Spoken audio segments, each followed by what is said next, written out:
দর্শক, চালের পাইকারি বাজার সম্পর্কে জানতে আমরা এখন যেতে চাই জয়পুরহাটে। সেখান থেকে যুক্ত আছেন সহকর্মী আব্দুল আলিম। আলিম, চালের বাজারে স্বস্তিতে কোনো আভাসই দেখা যাচ্ছে না, তো এই ব্যাপারে পাইকার এবং মিলাররা কি বলছেন এখানকার?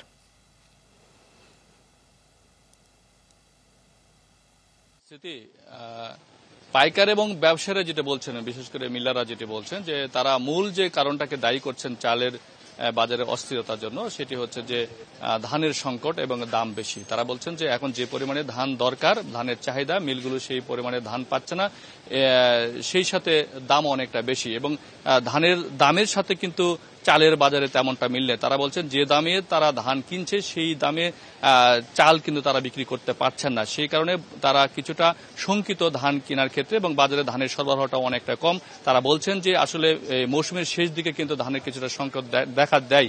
বিশেষ করে কৃষকদের কাছে ধান তো নেই, কিছু মজুতদার হয়তো ধান আটকে রেখেছে আরো বেশি মুনাফা লাভের জন্য, যে কারণে সে বাজারে ধানের কিছুটা সংকট দেখা দিয়েছে। বর্তমানে জয়পুরহাটের বিভিন্ন পাইকারি বাজারে যে চাল বিক্রি হচ্ছে 50 থেকে 55 টাকা, বিশেষ করে জিরা বিক্রি হচ্ছে এই মুহূর্তে 50 টাকা পাইকারি, আঠাশ বিক্রি হচ্ছে 50 থেকে 52 টাকায় এবং কাটার বিক্রি হচ্ছে প্রকারভেদে 52 থেকে 55 টাকায়।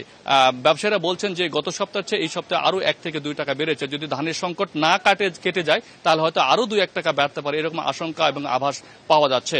স্মৃতি। আব্দুল আলিম, অনেক ধন্যবাদ আপনাকে।